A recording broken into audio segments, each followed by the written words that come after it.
Hello दोस्तों, तो स्वागत है मेरे यूट्यूब चैनल में।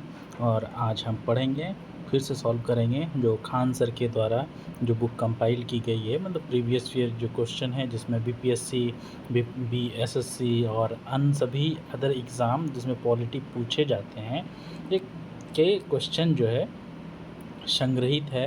तो आज उसका जो है चैप्टर नंबर 4 मतलब संविधान के स्रोत से हम आज क्वेश्चन आंसर करेंगे। इससे पहले मैंने सोचा क्यों ना थोड़ा सा ओवरव्यू मैं दे दूं आप सभी को, ताकि आप सभी को जो है क्वेश्चन जो है जब मैं सॉल्व करवाऊँ तो कुछ अंदाज़ा रहे और अच्छे तरीके से जो है क्वेश्चन जो है समझ आए। तो ऐसा है कि जब भारत का फिर संविधान बन रहा था, तो जो संविधान के स्रोत मतलब हमारे संविधान में बहुत सारे ऐसे चीज़ हैं, जैसे संसदीय प्रणाली, कानून का शासन, है ना, विधायिका की सर्वोच्चता, शासकीय उत्तरदायित्व, मौलिक अधिकार, है ना। तो ये सब जो है हमारे देश से या फिर किसी और देश से लिया गया है ना। तो स्रोत मतलब किसी और देश से मतलब लिया गया, मतलब उस देश का अगर ये अच्छा लगा, है ना, जो हमारे के संविधान बना रहे थे, तो वो उन्होंने क्या किया, वो सभी चीज़ों अच्छी चीज़ों को जो है ना, हमारे संविधान में डाल दिया। तो कह सकते हैं कि हमारा संविधान जो है एक क्रीम की तरह है ना। तो हम लोग क्या है स्टार्ट करते हैं। पहले मैं पूरा जो है ओवरव्यू बता देता हूँ, एक बार बता दूंगा कि कौन सी चीज़ जो है कहाँ से ली गई है, किस देश से लिया गया है। फिर उसके बाद सीधे सीधे हम क्या है क्वेश्चन आंसर पे आएंगे और प्रैक्टिस करेंगे। तो हम देखेंगे कि भारत संविधान के विश्व के देशों के संविधान से प्रेरित है ना, मतलब बहुत सारे देशों से कुछ ना कुछ तो लिया गया है। इनमें से कई देशों की सर्वोच्चता विशेषताओं को अपनाया गया है। प्रमुख स्रोत जो है निम्नलिखित हैं। जैसे हम सबसे पहले करते हैं कि हम हमारे देश पे किनका शासन था, तो ग्रेट ब्रिटेन मतलब यूके का था, है ना, यूके का शासन था। तो वहाँ से सबसे क्या क्या चीज़ ली गई है, तो संसदीय प्रणाली वहाँ से लिया गया है ना। रूल ऑफ लॉ, है ना, कानून का शासन वहाँ से लिया गया है। फिर विधायिका की सर्वोच्चता वहाँ से ग्रेट ब्रिटेन से ली गई है। फिर शासकीय उत्तरदायित्व जो है ग्रेट ब्रिटेन से ली गई है। फिर हमारा दूसरा है जिससे हमारा संविधान जो है प्रेरित है, वो है यूएस का मतलब यूएसए का संविधान, है ना। यूएसए का संविधान से क्या क्या चीज़ लिया गया है, मौलिक अधिकार लिया गया है ना।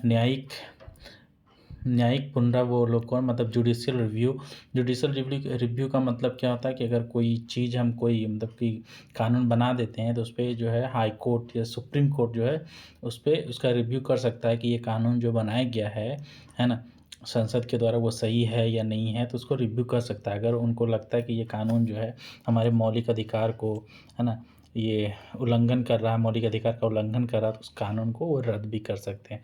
स्वतंत्र न्यायपालिका, है ना, स्वतंत्र न्यायपालिका मतलब हमारा जो है जुडिशियल सिस्टम में जो सुप्रीम कोर्ट है वो स्वतंत्र है, मतलब उनके ऊपर किसी का नहीं चलता है। फिर उपराष्ट्रपति का पद, है ना, वाइस प्रेसिडेंट का पद जो है। फिर सबसे क्या है ना, रिटेन कॉन्स्टिट्यूशन मतलब संविधान जो है लिखा हुआ संविधान। हम जानते हैं कि हमारा संविधान जो है सबसे बड़ा संविधान है, मतलब जो कि लिखित संविधान है। फिर प्रियाम्बल जो प्रस्तावना, है ना, प्रस्तावना जो लिया गया है, जिसे हम संविधान का जो है क्या कहते हैं, एक समरी कहते हैं, है ना, उसके अंदर पूरा संविधान आ जाता है उसको प्रियम्बल। जैसे हम भारत के लोग इस भारत को स्वतंत्र, है ना, ऐसा जो सब प्रियम्बल है जो सबसे पहले बुक में होता है। तीसरा है कनाडा से, है ना, कनाडा के संधात्मक प्रणाली की एकात्मक सुझाव वाली व्यवस्था। फिर केंद्रों को अधिक शक्ति देना। हम जानते हैं कि केंद्र हमारे देश में क्या है, फेडरल सिस्टम है, जहाँ पे केंद्र और राज्य के बीच में जो है शक्तियों का विभाजन होता है। तो उसमें भी क्या है, केंद्र जो है ज़्यादा पावरफुल होता है ना। दूसरा क्या है, राज्यपाल का पद। अगर बोलेंगे कि राज्यपाल का पद जो है कहाँ से लिया गया है, तो ये कहाँ से लिया गया है, कनाडा से लिया गया है, ठीक ना।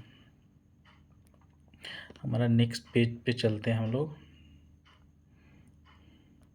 और नेक्स्ट पेज है ऑस्ट्रेलिया से कंकरेंट लिस्ट। हम जानते हैं कि लिस्ट जो है 3 होता है ना। तो कंकरेंट लिस्ट जो है कहाँ से लिया गया है, ऑस्ट्रेलिया से लिया गया है। तो तीसरा स्वतंत्र न्यायपालिका, है ना, न्यायपालिका स्वतंत्र है, वो क्या है, ऑस्ट्रेलिया से। संयुक्त बैठक की प्रतिक्रिया, मतलब ज्वाइंट सेशन है ना, इंग्लिश में ज्वाइंट सेशन बोलेंगे। ये क्या ऑस्ट्रेलिया से लिया गया है। आयरलैंड से क्या नीति निर्देशक तत्व है ना, डीपीएसपी, वो कहाँ से लिया गया है ना, आयरलैंड से लिया गया। राष्ट्रपति का नामांकन, फिर राज्य का उद्देश्य क्या है, वो आयरलैंड से लिया गया है। साउथ अफ्रीका से क्या लिया, संविधान संशोधन की प्रतिक्रिया, मतलब संविधान में अगर कुछ त्रुटि है या समय जैसे जैसे समय जो है ना बदलता जा रहा है, उसमें संविधान में कुछ संशोधन की करने की ज़रूरत है, कुछ ऐड करना है, कुछ कट करना है, तो जो है संविधान ये संशोधन का जो है दक्षिण अफ्रीका से लिया गया। फिर राष्ट्रपति का चुनाव जो होगा वो कहाँ से लिया गया है, अफ्रीका से लिया गया जी। अब जापान से नेक्स्ट हमारा क्या ना, जापान मतलब विधि द्वारा स्थापित प्रक्रिया है ना, प्रोसीड्योर इस्टेब्लिश्ड बाय लॉ, ये जो है कहाँ से लिया गया है ना, जापान से लिया गया है हमारा। नेक्स्ट चलते हैं, देखते हैं। हाँ, फिर हमारे भारत से क्या क्या लिया गया है, भारत से भी तो कुछ ऐसा होगा जो लिया गया होगा। तो भारतीय परंपराएं है ना, भारत परंपराएं से क्या लिया गया, पंचायती राज व्यवस्था, जो कि भारत से लिया गया है। लोकतंत्र की भावना, धर्म निरपेक्षता है ना, ये सब क्या है, भारत से लिया गया है ना। इतना बताने के बाद हम सीधा चलेंगे क्वेश्चन आंसर पे है ना, वहाँ से हम लोग जो है देखेंगे, और फिर और भी जो है जो कुछ इसमें बच गया है जो या इस नोट्स में, उसके आगे जो है हम वहाँ पे पूरा कवर करेंगे है ना, जो भी क्वेश्चन में दिया रहेगा। तो हम देखते हैं कि भारत संविधान जो है, बता निष्कर्ष में क्या बोला, भारत संविधान विविध स्रोतों से, विविध मतलब बहुत सारे स्रोतों से लिया गया है, जो कि जीवांत दस्तावेज, जीवांत मतलब क्या होता है ना कि हमारा जो कॉन्स्टिट्यूशन है ना, उसमें हमेशा हम कभी भी चाहें ना तो कुछ भी मतलब चेंजिंग कर सकते हैं ना, कि कोई चीज़ की ज़रूरत है, लेकिन उसके मूल ढांचा को कभी बदल नहीं सकते हैं। तो जीवांत इसलिए बोला गया है कि उसमें कुछ भी ऐड कर सकते हैं या फिर उसको मतलब कि वहाँ से निकाल सकते हैं है ना, लेकिन उसके मूल ढांचा को बदल नहीं सकते हैं, ठीक ना। इसीलिए इसको क्या गया कि जीवांत दस्तावेज कहा गया है, जो भारत परिस्थितियों के अनुकूल ढाला गया है ना। मतलब भारत बहुत बड़ा देश है ना, बहुत सारे धर्म, बहुत सारे जाति लोग यहाँ पे निवास करते हैं ना, तो इसीलिए ऐसा बोला गया है। तो चलिए दोस्तों, हम सीधा संविधान के स्रोत में पहुंच गए हैं और हम क्वेश्चन आंसर करते हैं, ठीक ना। तो चैप्टर 4 यहाँ से हमारा संविधान का स्रोत स्टार्ट होता है। तो हमारा पहला क्वेश्चन बोला गया है कि राज्यसभा के सदस्यों के चुनाव ना, राज्यसभा के सदस्यों के चुनाव की प्रतिक्रिया है ना ग्रहण की गई है ना। तो राज्यसभा में जब चुनाव होगा तो उसकी प्रतिक्रिया कहाँ से ग्रहण की गई है, तो जब जापान के संविधान से नहीं ली गई है। यहाँ पे इमरजेंसी और वैमर संविधान बोलते हैं, ये नहीं है। दक्षिण अफ्रीका की संविधान है ना, राज्यसभा के सदस्यों के चुनाव की प्रतिक्रिया कहाँ से, दक्षिण अफ्रीका। फिर संयुक्त राज्य अमेरिका के संविधान से क्या लिया गया है, आयरलैंड के संविधान से क्या लिया है, ठीक ना। तो इसका सही आंसर क्या होगा, कोई आंसर बी होगा इसका सही। थोड़ा सा मैं इसको जूम आउट कर देता हूँ ताकि आप लोग अच्छा से दिखे। हाँ, तो क्या है, बी हो गया, ठीक ना।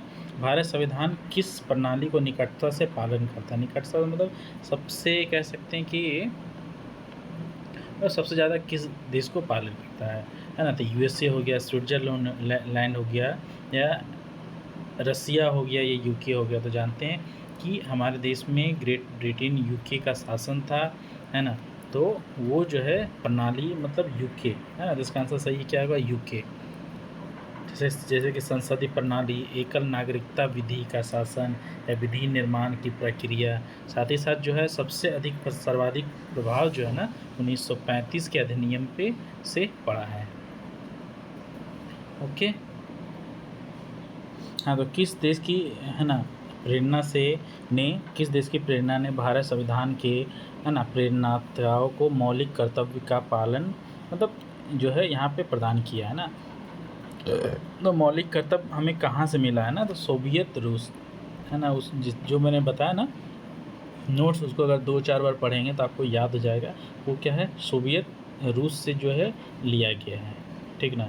हमारा नेक्स्ट क्वेश्चन है, भारत ने सुदृढ़ केंद्र के साथ, सुदृढ़ केंद्र मतलब स्ट्रिक्ट हो ना, के संघ ढांचा फेडरल सिस्टम है ना का विचार कहाँ से लिया, फेडरल सिस्टम का विचार कहाँ से लिया गया, कनाडा से लिया गया है ना। अगर फेडरल सिस्टम क्या है, मतलब कि फेडरल सिस्टम का मतलब क्या होता है कि हमारा जो मतलब कि देश का जो है शक्तियों का विभाजन केंद्र और राज्य के बीच में रहेगा, ठीक ना। मतलब केंद्र में जैसे सरकार है, राज्य में भी वैसा ही सरकार रहेगा, ठीक ना। सरकार की तुलना के बारे में बताया गया है। हमारा नेक्स्ट क्वेश्चन है कि सूची 1 को सूची 2 से सुमेलित कीजिए। निम्न कूटों से सही उत्तर का चयन कीजिए। बोला संविधान का मद, और दूसरा कि देश जिससे लिया गया, मतलब क्या चीज़ संविधान का मद, मतलब कि वो कौन सा चीज़, जैसे कि मौलिक अधिकार हो गया, संघ एवं राज्यों के बीच का संबंध हो गया, है ना। ये हमें मतलब कि सही जो है मिलान करना है ना। तो बोला कि राज्य के नीति निर्देशक सिद्धांत, राज्य के नीति निर्देशक सिद्धांत कहाँ से हम जानते हैं कि आयरलैंड से लिया गया है, ठीक ना। आयरलैंड, तो यहाँ पे आयरलैंड कहाँ है, 1 का 3 है ना। तो 1 में देखिए 3 कौन है, या देखिए 3 इसमें है ना, इसमें है और इसमें है। लेकिन ए में जो है देखिए पहला में 4 है, मतलब ए ऑप्शन को ख़त्म कर देंगे, दूसरा भी ऑप्शन को ख़त्म कर देंगे, ठीक ना। अब हम देखते हैं मौलिक अधिकार, है ना। मौलिक अधिकार जो है कहाँ से लिया गया है, तो हम जानते हैं कि मौलिक अधिकार जो है, हमारे मौलिक अधिकार जो है संयुक्त राज्य अमेरिका से लिया गया है। मौलिक अधिकार संयुक्त राज्य अमेरिका से लिया गया है, और मौलिक कर्तव्य जो है रसिया से लिया गया है, ठीक ना। तो 2 का देखो मौलिक अधिकार जो हो गया 2 का 4, मतलब 2 का 4 मतलब, है ना। 2 का 4 देखिए डी आंसर में है, तो हम डी को सीधा टिक करके निकल सकते हैं, लेकिन फिर भी जो है संघ एवं राज्यों के बीच जो है संबंध जो है कहाँ से किया गया था, है ना। सी का ऑस्ट्रेलिया से किया गया था, है ना। संघ एवं राज्यों के बीच का, और संघ राज्यों का संघ जिसमें केंद्र जो हो वो कहाँ से लिया गया था, कनाडा से लिया गया था, है ना। तो नेक्स्ट क्वेश्चन की ओर चलते हैं। हमारा बोल रहा है कि स्वतंत्रता, समानता और भ्रातृत्व की प्रेरणा कहाँ से ली गई है, तो ये है फ्रेंच क्रांति से ली गई है। फ्रेंच क्रांति से ये जो है ली गई है, ठीक ना। हमारा नेक्स्ट क्वेश्चन है, हमने क्वेश्चन नंबर 6 कर लिया। अब हम क्वेश्चन नंबर 7 की ओर बढ़ते हैं। बोला कि राज्य के नीति निर्देशक तत्व लिए गए हैं। मैंने बताया था नीति निर्देशक तत्व जो है आयरलैंड से लिए गए हैं, आयरलैंड से। तो हम देखते हैं कि आयरलैंड के संविधान से नीति निर्देशक के तत्व लिए गए। नीति निर्देश जो है ना, भाग 4 के अनुच्छेद 36 से 51 में नीति निर्देशक तत्वों का वर्णन किया गया है ना। अब बोलते हैं नीति तत्व का उद्देश्य क्या है, ठीक ना। नीति निर्देशक तत्व का उद्देश्य क्या है, सामाजिक और आर्थिक लोकतंत्र की स्थापना करना, है ना। हमारा नेक्स्ट क्वेश्चन की ओर बढ़ते हैं। सूची 1 मतलब मिलान करना है सीधे शब्दों में, ठीक ना। तो क्वेश्चन का 8 का ए का ऑप्शन क्या है, मौलिक अधिकार। मैंने मौलिक अधिकार बोला था कहाँ से लिया गया है, तो यूएसए से लिया गया ना। देखिए ये यूएसए मतलब 4, देखिए ए में 4 है, 2 में है, ठीक ना। मतलब ये हो सकता है, ये हो सकता है, लेकिन ये दोनों को हम सीधे काट सकते हैं। राज्य के नीति निर्देशक तत्व कहाँ से लिया गया, आयरलैंड से लिया गया, है ना। आयरलैंड को आयरिश संविधान भी कहते हैं, ठीक ना, आयरिश संविधान। तो बी का कितना, बी का 3 होना चाहिए। तो देखिए हमने ये काटा था, तो बी का 3 देखिए 2 नंबर में है, मतलब ये तो आप ख़त्म ही कर देंगे, मतलब ए जो है आंसर हो गया। अगर 2 ऑप्शन भी मुझे हम लोग अगर पता होता तो, है ना, ये वाला सही है आंसर। तो फिर भी हम जाने संसदीय सरकार कहाँ से लिया है गया है ना, ब्रिटिश संविधान, है ना, यूके से। केंद्र राज्य संबंध कहाँ से लिया गया है, अब जो हमारा लास्ट बचा है ना, कौन है, कनाडा का संविधान, है ना। हमारा नेक्स्ट है क्वेश्चन नंबर 9 की ओर बढ़ते हैं। बताया गया है कि संसदीय सर्वोच्चता के सिद्धांत, मतलब संसद जो है सर्वोच्च है, क्या अनुसरण निम्नलिखित किस देश में किया जाता है। तो मतलब सबसे ज़्यादा संसद जो है सर्वोच्च है, कहाँ है, ब्रिटेन में, ऐसा बोला जाता है, ठीक ना। कि ब्रिटिश संसद किसी भी कानून को बना सकती है, बदल सकती है या रद्द कर सकती है, और कोई भी अदालत उसके फैसलों को चुनौती नहीं दे सकती है। लेकिन हमारे यहाँ जो है, हमारे देश में, है ना, संसद को सर्वोच्च नहीं बनाया गया है, क्योंकि सुप्रीम कोर्ट जो है, अगर संसद कोई भी रूल बनाती है अगर गलत है, तो सुप्रीम कोर्ट जुडिशियल, है ना, जुडिशियल रिव्यू का सिस्टम है ना। मतलब सुप्रीम कोर्ट जो है कोई भी कानून को बदल सकती है, मतलब रद्द कर सकती है। बोला गया भारत संविधान में राष्ट्रपति चुनाव पद्धति का स्रोत इस देश के संविधान से ली गई। राष्ट्रपति चुनाव कहाँ से लिया गया है? तो आयरलैंड, है ना। राष्ट्रपति चुनाव का कहाँ से लिया गया है? आयरलैंड से लिया गया है। अब जो सीधे सीधे हम लोग चलते हैं भारत संविधान की विशेषताएं, ठीक ना। तो मैं बताना चाहता हूँ कि भारत संविधान की कुछ विशेषताएं हैं, ठीक ना। तो थोड़ा सा मैं बताना चाहता हूँ और फिर नहीं बताऊँगा, फिर जैसे जैसे क्वेश्चन आते जाएगा मैं वैसे वैसे बताते जाऊँगा। हमारा सबसे पहले हम जानते हैं कि हमारा संविधान जो बना है ना, वो जो है सबसे बड़ा संविधान है ना। तो ये भी एक विशेषता है कि हमारा संविधान जो है बहुत बड़ा है। दूसरा, हमारा संविधान लिखित संविधान है ना। फिर हमारे संविधान में जो है फेडरल सिस्टम दिया गया है ना। फेडरल मतलब पावर का डिवीज़न होता है स्टेट में और सेंट्रल में। फिर क्या है, यूनिटरी भी है। यूनिटी मतलब देखते हैं ना कि कहीं कहीं पे जो है केंद्र जो है ज़्यादा जो है पावरफुल हो जाता है, ठीक ना, स्टेट से, है ना। जैसे कि कुछ क्या कहते हैं, कुछ कानून बनाना होगा, है ना, देश के लिए कुछ कानून बनाना होगा, तो वहाँ पे जो है हमारा सरकार जो है ना ज़्यादा पावरफुल होता है, क्या सेंटर ज़्यादा पावरफुल होता है। कहीं कहीं हम देखते हैं कि हमारा संविधान ही मतलब कि सर्वोच्च हो जाता है ना। संविधान ही सर्वोच्च है। तो ये क्या है ना, यूनिटरी का जो है एकात्मक से मतलब एकात्मक को दिखाता है कि हमारा संविधान ऐसा है। संघ प्रणाली का मतलब क्या होता है? फेडरल सिस्टम, मतलब पावर का विभाजन होता है। तो हमारे इसलिए हमारे संविधान को बोला जाता है कि हमारा संविधान जो है क्वाजी फेडरल है, ठीक ना, जिसमें संघ का भी गुण है और यूनिटी का भी गुण है ना। तो हम सीधे सीधे क्वेश्चन की ओर बढ़ते हैं और जैसे से क्या है ना आंसर में आते जाएगा मैं इसको एक्सप्लेन करते जाऊंगा। बोला गया कि निम्नलिखित में कौन सा कथन सत्य है ना। तो संयुक्त राज्य अमेरिका में सरकार की संघ प्रणाली है ना, फेडरल सिस्टम है। तो और हमारा बी है, भारत में सरकार की संघ और एकात्मक दोनों प्रकार की प्रणाली है। हमारा आंसर क्या है? फिर क्या है? फ्रांस में सरकार की संघ प्रणाली है। ओके। फिर पाकिस्तान में प्रधानमंत्री की नियुक्ति वहाँ के जनता के द्वारा होती है ना। तो हमारा आंसर क्या होगा कि भारत में भारत में सरकार की संघ और एकात्मक, है ना, एकात्मक दोनों प्रकार की प्रणाली है। जैसा कि मैंने बताया था कि ये हमारे संविधान को हमारे क्वाजी फेडरल भी बोला जाता है, मतलब उसमें संघ का फेडरल सिस्टम भी पाया जाता है और क्या है, यूनिटी सिस्टम भी पाया जाता है। हम एक्सप्लेनेशन देखते हैं। भारत संविधान में संघात्मक संविधान के सभी प्रमुख लक्षण तथा शक्तियों का विभाजन, है ना, लिखित संविधान है, संविधान की सर्वोच्चता, स्वतंत्र न्यायपालिका विद्यमान है। किंतु भारत संविधान एकात्मक प्रणाली का लक्षण है, जैसे मूल रूप से संघीय संविधान है ना, ऐसा मानना अधिक उचित होगा।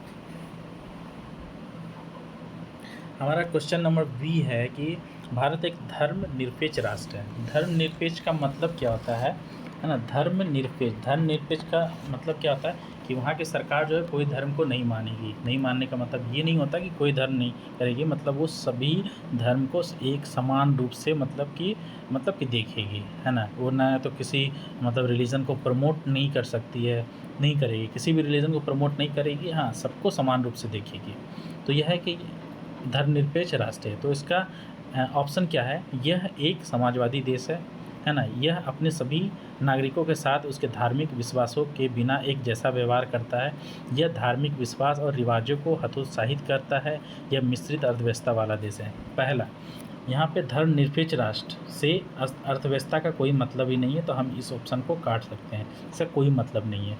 यह धार्मिक विश्वास और रिवाजों को हतोत्साहित करता है, मतलब मैंने बोला ना, किसी धर्म को ना तो प्रमोट करेगा ना तो डी प्रमोट करेगा। ओके, तो ये भी ऑप्शन नहीं होता है। ये एक समाजवादी देश है, समाजवादी और धर्मनिरपेक्ष से कोई मतलब नहीं है ना। तो हमारा बी ऑप्शन जो है सही होता है।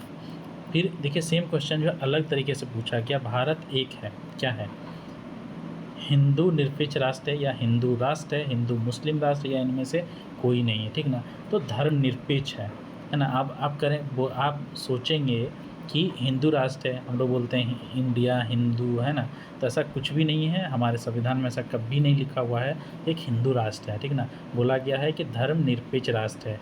ओके, तो हिंदू राष्ट्र भी नहीं होगा और इनमें से कोई भी नहीं होगा। धर्मनिरपेक्ष राष्ट्र का अर्थ क्या होता है ना, तो धर्म विरहित राष्ट्र, मतलब जिस राष्ट्र में कोई धर्म ही ना हो, मतलब सरकार का कोई धर्म नहीं हो। और क्या है, भारत एक राष्ट्र है, एक राष्ट्र है कैसा, है ना, धर्मनिरपेक्ष राष्ट्र है ना। धर्मपंथी मतलब क्या हो जाता, जिसमें कोई धर्म का पालन किया जाता है। तानाशाह मतलब क्या हो जाता है कि कोई आदमी है, कोई जो है तानाशाह बन गया, जैसे जर्मनी में हुआ था, हिटलर बन गया था, मतलब उसी के मतलब मन पे जो है जो चाहेगा वो रूल बना देगा, जो ऐसे वो चाहेगा वो करेगा। राजतंत्र मतलब जहाँ पे राजा का शासन होता है, ठीक ना, उसे हम राजतंत्र कहते हैं। हाँ, हमारा नेक्स्ट क्वेश्चन है, भारत में किस प्रकार की शासन व्यवस्था है, मतलब शासन व्यवस्था।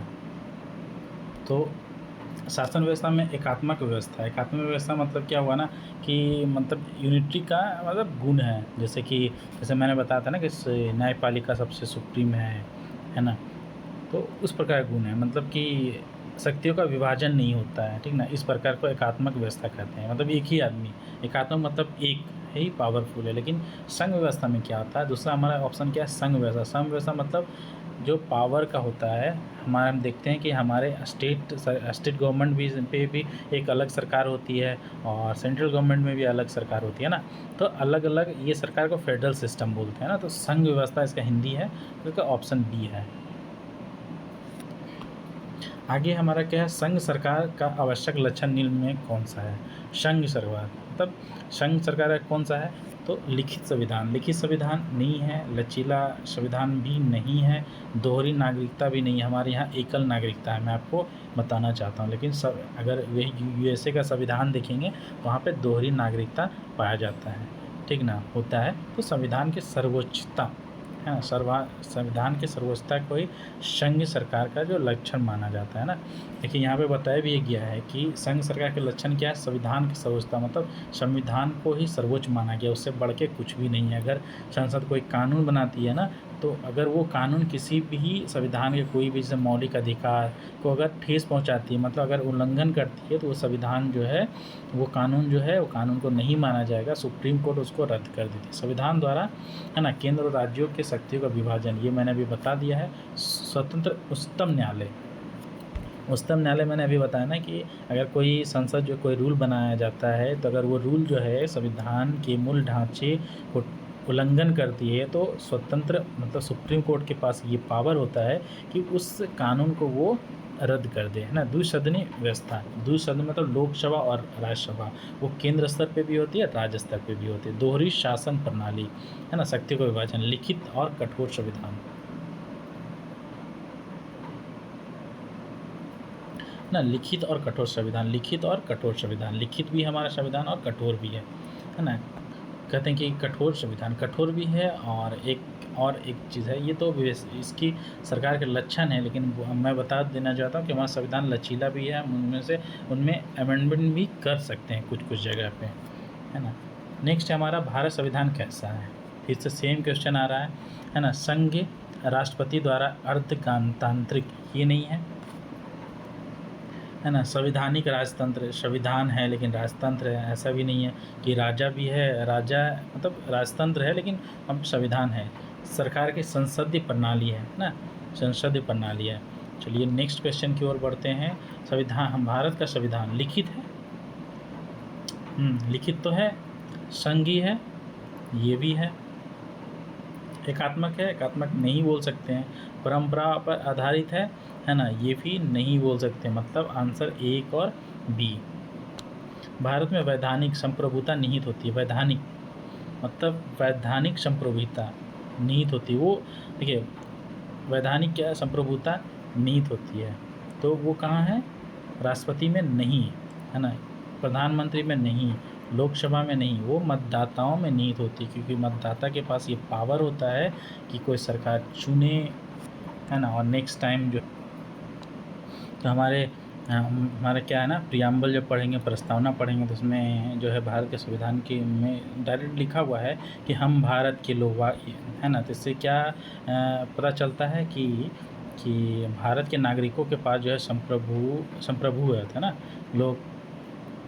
नेक्स्ट क्वेश्चन है, भारत में संघवाद के संदर्भ में निम्नलिखित में से कौन सा कथन सत्य है। संघवाद, अब देखते हैं, यह एक संघ राज्य देश के अंतर्गत भारत संघवाद का परिणाम है। भारत संघवाद देश में एकल राज्य व्यवस्था स्थापित करता है। भारत संघवाद सुदृढ़ एकात्मक आधार पर क्षैतिज नहीं है। उपाय में से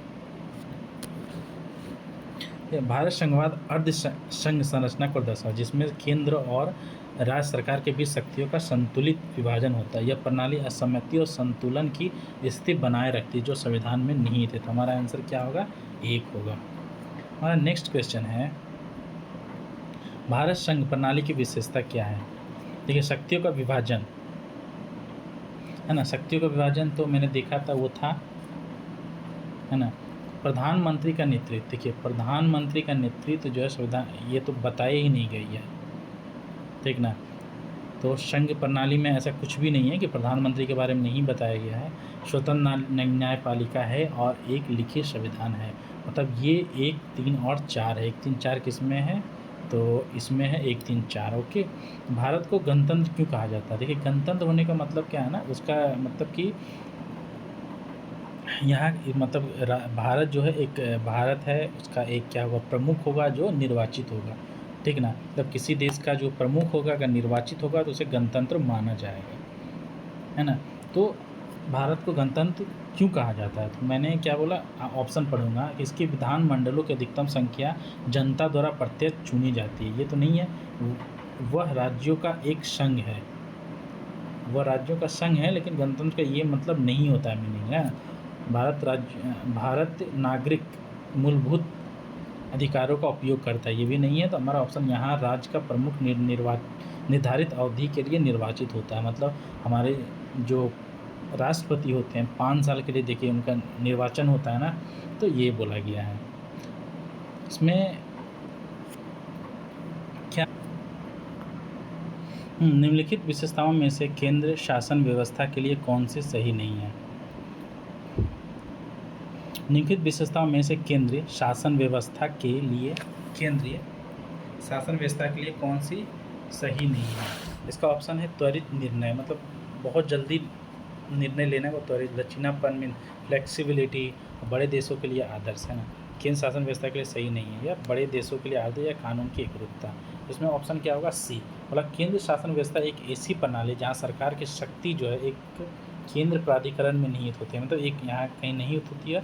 यह प्रणाली त्वरित निर्णय लेने से कानून की एकरूपता और छोटे देशों के लिए आदर्श हो सकती है, पर यहाँ के बड़े देश हैं, भारत बड़ा देश है, यह आदर्श है, तो यहाँ पे नहीं हो सकता है, ठीक ना। हमारा नेक्स्ट क्वेश्चन है जो कि क्वेश्चन नंबर 12 है। उसमें बताया गया है निम्नलिखित में कौन सी भारत संविधान की विशेषता नहीं है, है ना। तो भारत संविधान की विशेषता कौन है? संघात्मक प्रणाली है, फिर इसको फेडरल सिस्टम बोलते हैं।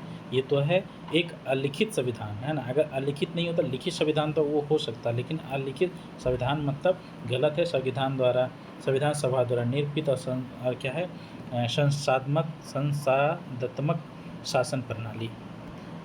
हम क्वेश्चन नंबर 13 की ओर बढ़ते हैं। भारत राष्ट्रवाद निम्न में से किस तत्व को अपने में प्रमुख समाहित करता है? राष्ट्रवाद मतलब राष्ट्रवाद एक क्या है ना, फीलिंग है ना। अब राष्ट्रवाद क्या है? फीलिंग है। जैसे कि मैंने इसका एक्सप्लेन कर दिया राष्ट्रवाद के। भारत राष्ट्रवाद एक अवधारणा है ना, मतलब फीलिंग, इसको देख नहीं सकते ना, जिसमें कई तत्व शामिल हैं। जैसे ये तत्व देश के लोगों के स्वयं के लिए शासन करने की इच्छा हो गया, राष्ट्र पहचान की भावना हो गया, गर्व एवं एकता की भावना को समाहित करते हैं, है ना। ये सभी तत्व आपस में मिलकर भारत राष्ट्रवाद की नींव डालते हैं, है ना। और राष्ट्रवाद होना ही जो है, कहते हैं ना कि सबसे बड़ी चीज़ होती है। तो हमारा ऑप्शन क्या है? देश के लोगों में स्वयं के लिए शासन करने की इच्छा को, देश के लोगों में स्वयं के लिए शासन करने की इच्छा, फिर राष्ट्र पहचान की भावना, या फिर क्या गर्व एवं एकता की भावना, उपयुक्त में से अधिक। भारत राष्ट्रवाद निम्न में से किस तत्व को अपने में मुख्यतः समाहित करता है? तो तो इसमें आंसर जो है ये है टी आंसर। हाँ, तो ये सभी चीज़ें जो है ना सही है। मैं सोच रहा था कि ये गलत आंसर दिया हुआ है, इसीलिए मैं थोड़ा सोचने लगा था। हमारा नेक्स्ट क्वेश्चन क्या है? निम्न में से कौन सी व्यवस्था प्रत्येक व्यक्ति को, है ना, स्वयं का उत्पीड़न होने का अधिकार प्रदान करती है ना। स्वयं को क्या बोला गया? निम्न में कौन सी व्यवस्था प्रत्येक व्यक्ति को अपना ना स्वयं का उत्पीड़क होने का अधिकार प्रदान करती है। तो ये क्या है, लोकतंत्र। लोकतंत्र में ऐसा कुछ भी है ना, लोकतंत्र में नहीं है, क्योंकि लोकतंत्र में अगर ऐसा होता तो क्या होता, हम सरकार को बदल सकते हैं। आप विजात तंत्र, जिसमें कोई भी राजतंत्र, इसका आंसर क्या होगा, राजतंत्र। कोई भी व्यवस्था किसी व्यक्ति को स्वयं का उत्पीड़क होने का अधिकार नहीं देती है ना। बताया गया लोकतंत्र, अभिजात तंत्र और राजतंत्र सभी शासन प्रणालियाँ हैं जिनका उद्देश्य नागरिकों के अधिकार और स्वतंत्रता की रक्षा करना, ना कि उससे उत्पीड़ित करना। ओके, तो हम सीधी क्वेश्चन नंबर 15 की ओर बढ़ते हैं। 15 की ओर चलिए। 15 क्वेश्चन नंबर बताया गया है कि भारत राजतंत्र में जनतंत्र में किसी राज्य की सदस्यता है। सॉरी, ये क्वेश्चन ठीक से नहीं दिखा दे रहा, तो क्वेश्चन नंबर जो है 16 की ओर बढ़ते हैं ना। भारत संविधान की प्रकृति क्या है? प्रकृति क्या है? संघ तो है, एकात्मक भी है ना, संसदीय है। तो और डी में क्या, प्रकृति में संसदीय, किंतु भावना में एकात्मक। ये जो है सबसे अच्छा इसका आंसर होगा। भारत में प्रजातंत्र इस तथ्य पर आधारित है कि प्रजातंत्र मतलब लोक का शासन है, डेमोक्रेसी है ना। तो क्या बोलते हैं, यह एक संविधान, भारत में प्रजातंत्र इस तथ्य पर आधारित है कि यह जो है संविधान लिखित है। ये तो नहीं होगा, फिर लिखित संविधान होगा, लेकिन वहाँ पे राजा का भी रूल हो सकता है ना। तो ये ऑप्शन तो हमारा गलत हो गया। यहाँ मौलिक अधिकार प्रदान किए जाते हैं। मौलिक अधिकार कहीं भी प्रदान किया, जनता को सरकारों को चुनने तथा बदलने का अधिकार पड़ता है। तो प्रजातंत्र का ये मतलब था, क्योंकि देखिए अगर वहाँ पे राजा का शासन होगा, लेकिन वो राजा जो होगा अच्छा होगा, तो वहाँ पे लिखित संविधान बनवा सकता है ना। अगर वो राजा अच्छा हुआ तो मौलिक अधिकार भी प्रदान कर सकता है ना। नीति और जनता, और यहाँ राज्यों के नीति निर्देशक तत्व हैं। नीति निर्देशक तत्व क्या है, वो कोई भी स्टेट को आइडियल बनाने के लिए जो है अच्छा होते हैं। जैसे उसमें बोला गया ना कि जैसे आपने फिलहाल पढ़ा होगा कि आर्टिकल 44 जिसमें क्या है ना,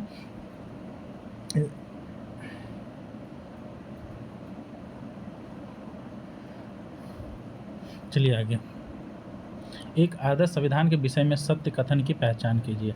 आदर्श संविधान कैसा होगा, है ना। तो राजनीति विज्ञान में एक आदर्श संविधान वह होता है जो किसी देश के लोगों की आकांक्षाओं को प्रकट करता है ना, उसके बीच विश्वास और समन्वय पैदा करता है और सरकार के गठन के तरीकों को बताता है। तो ऑप्शन नंबर डी, जो कि उपयुक्त में से एक से अधिक है, मतलब यह जन आकांक्षाओं को प्रकट करता है, यह विश्वास एवं समन्वय पैदा करता है और यह बताता है कि सरकार का गठन कैसे होगा, तो उसे ही आदर्श संविधान कहते हैं राजनीति विज्ञान में, है ना। हमारा नेक्स्ट क्वेश्चन है क्वेश्चन नंबर 19, और हम लगातार पढ़ रहे हैं, है ना, पॉलिटी, जो कि 2025 में खान सर ने कंपाइल किया है ना, क्वेश्चन किलर के नाम से। और चलिए हम पढ़ते हैं, किसी लोकतंत्र प्रणाली में संसदीय कार्यपालिका में से क्या अभिप्राय है। तो ऐसी कार्यपालिका जो अपनी लोकतांत्रिक वैधता के लिए विधायिका पर निर्भर नहीं रहती, है ना। क्वेश्चन नंबर 19, हम 20 की ओर बढ़ते हैं सीधा।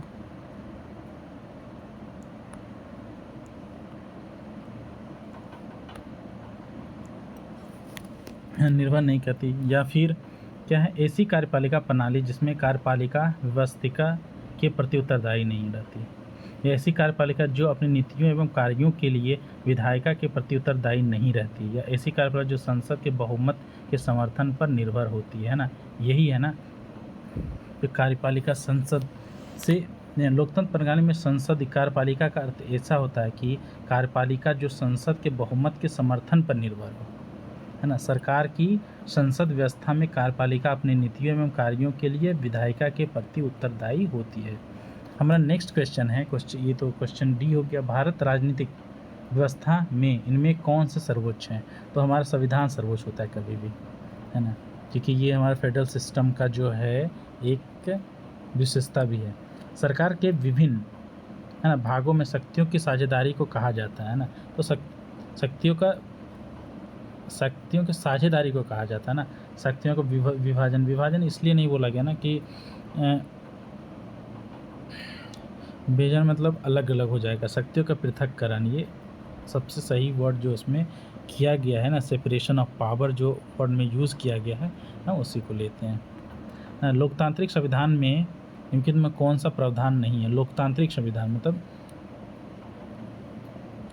लोकतांत्रिक संविधान में निम्नलिखित में से कौन सा प्रावधान नहीं है? अच्छा, तो एक लोकतांत्रिक संविधान राज्य के प्रमुख का नाम प्रदान नहीं करता है, क्योंकि यह सदस्य के साथ प्रमुख आमतौर पर बदलता रहता है और यह लोकतांत्रिक संविधान का प्रावधान नहीं है।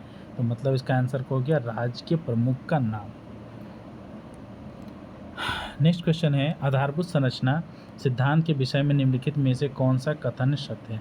आधारभूत संरचना सिद्धांत, ये क्या है? आधारभूत संरचना सिद्धांत, इसमें क्या है ना कि जैसे कि आधारभूत संरचना सिद्धांत की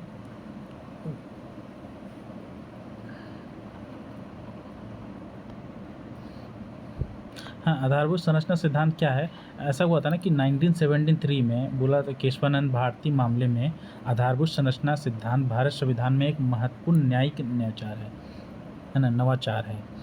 1973 ईस्वी में सर्वोच्च न्यायालय द्वारा प्रतिपादित किया गया था कि इस सिद्धांत ने संसद की संविधान संशोधन की शक्ति पर सीमाएं लगाई, जिससे यह सुनिश्चित किया गया कि संसद संविधान की मूल संरचना को नष्ट नहीं कर सकती। मैंने बताया था ना कि संसद जो है संविधान में छेड़छाड़ तो कर सकती है, लेकिन क्या होगा, उनके मूल ढांचे को वो जो है खराब नहीं कर सकती है, ठीक ना। ये कब हुआ था? केशवानंद भारती मामले में ये हुआ था।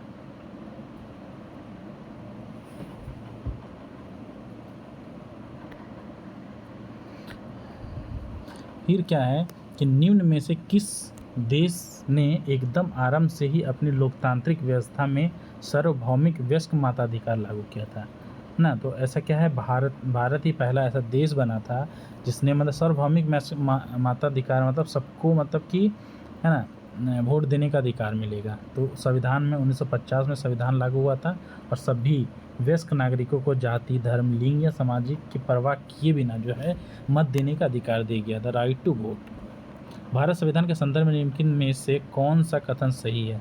कौन सा कथन सही है? बोला यह पूर्ण रूप से ब्रिटिश संविधान पर आधारित है। क्या ऐसा है?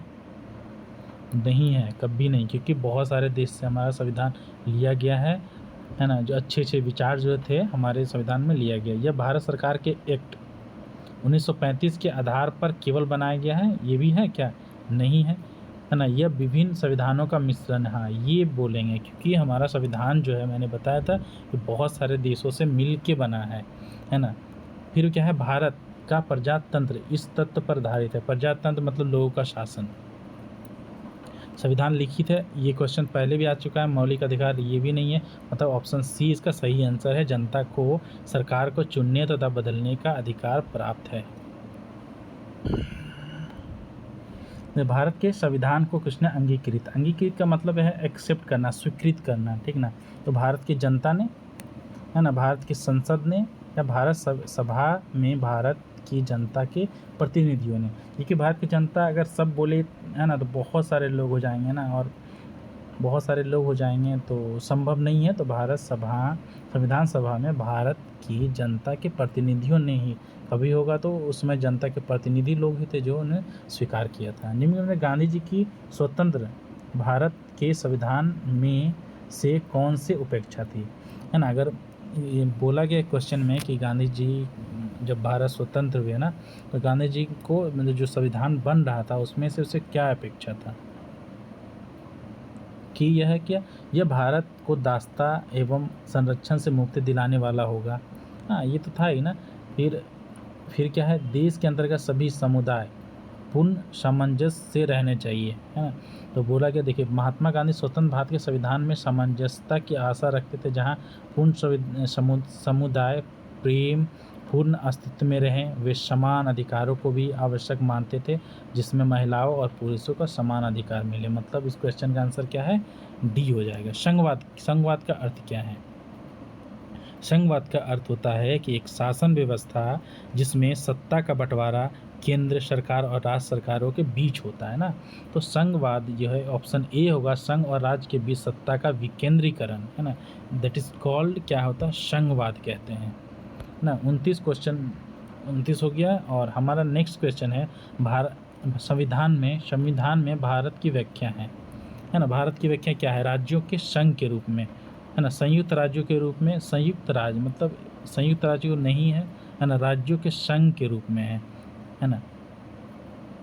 और क्या है? और राष्ट्रों के राज्य मंडल के रूप में ये भी नहीं है, एकात्मक राष्ट्र के रूप में ये भी नहीं है। मतलब भारत संविधान में राज्यों का संघ है ना। हमारा नेक्स्ट क्वेश्चन है क्वेश्चन नंबर 31। क्या बोला गया? संविधान की कौन सी विशेषता वास्तविक रूप से संघात्मक नहीं है? देखिए, संघात्मक नहीं है मतलब हमने जाना था संघात्मक है फेडरल सिस्टम मतलब शक्तियों का विभाजन होता है ना, राज्यों के बीच में शक्ति का विभाजन होता है ना, वो होता है। और लिखित संविधान होता है। फिर क्या कहते हैं कि जुडिशियल रिव्यू होता है। फिर न्यायिक पुनरावलोकन को जुडिशियल रिव्यू कहते हैं। और सुप्रीम जुडिशरी होता है ना।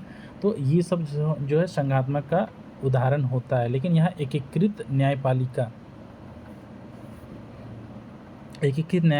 के बारे में नहीं बताया गया है। ओके, तो हम देखेंगे संविधान की एकीकृत न्यायपालिका की विशेषता वास्तव रूप में संघात्मक नहीं है ना। एकात्मक विशेषताएं क्या होता है ना कि एक मजबूत केंद्र होता है। जैसे हमारा है केंद्र और राज्यों के लिए समान अखिल भारत सेवा, जैसे कि आईएएस हो गया है ना, आईएएस हो गया, आईपीएस हो गया, आईपीएस हो गया, आपातकालीन प्रावधान हो गया। ये सब क्या है ना एकात्मक दिखाता है। जैसे चुनाव हो गया, नागरिकता, एकल नागरिकता है, एकीकृत चुनाव हो गया, मशीनरी, एकीकृत न्यायपालिका हो गया। हमारा नेक्स्ट क्वेश्चन है, अगर कोई क्वेश्चन समझ नहीं आए ना, अगर लगता है कि मैं जल्दी पढ़ा रहा हूँ तो आप बोलिए, मैं नेक्स्ट वीडियो में मैं क्या करूँगा, स्लो पढ़ाने की कोशिश करूँगा और अच्छे से समझाने की कोशिश करूँगा। राइट। भारत संविधान को केंद्रीकृत प्रवृत्तियों वाले संघ के रूप में किसने परिभाषित किया है? मतलब किसने बोला कि ये जो केंद्रीकृत प्रवृत्तियों वाले संघ के रूप में किसने किया है? आइवर जैनिंग। इनके बारे में आप पढ़ोगे तो ये ऑप्शन मिल जाएगा ना। क्या भारत संविधान को केंद्रीकृत संघ के रूप में आइवर जैनिंग ने परिभाषित किया है। हमारा नेक्स्ट क्वेश्चन है जो कि क्वेश्चन नंबर 33 है। निम्न में से कौन सी भारत संविधान की मुख्य विशेषता नहीं है ना। मुख्य विशेषता नहीं है, तो हमारा सिर्फ विशेषता के बारे में पूछ रहा है ना। तो लिखित संविधान है और संविधान की सर्वोच्चता है, ये भी है। मौलिक अधिकार है। प्रतिबंधित न्यायपालिका है, नहीं। रेस्ट्रिक्टेड जुडिशरी नहीं है। नीति निर्देशक तत्व है। ओके, तो चलिए चलते हैं, आज के क्वेश्चन यहीं पे ख़त्म करते हैं और हम नेक्स्ट चैप्टर में क्या पढ़ रहे हैं, संविधान के भाग व अनुच्छेद, है ना। अनुच्छेद के बारे में, संविधान के भाग व अनुच्छेद के बारे में पढ़ेंगे। तो मैं आशा करता हूँ कि आपको ये क्लास पसंद आया होगा, है ना। और नेक्स्ट क्लास में हम जल्दी ही मिलेंगे। ओके, तो अगर आपको ये वीडियो पसंद आता है ना, अच्छा लगता है कि मैं अच्छे पढ़ा रहा हूँ, तो मेरा चैनल जो है सब्सक्राइब कीजिए, लाइक कीजिए और अपने दोस्तों के बीच जो है शेयर कीजिए, ताकि ज़्यादा से ज़्यादा लोगों को पहुँचे, आपको भी फ़ायदा हो, मुझे भी मोटिवेशन मिले, है ना, ताकि मैं ऐसे ही नया वीडियो बना सकूँ आप सभी के लिए, है ना। ओके, बाय, मिलते हैं। Thank you for watching my video. Bye bye.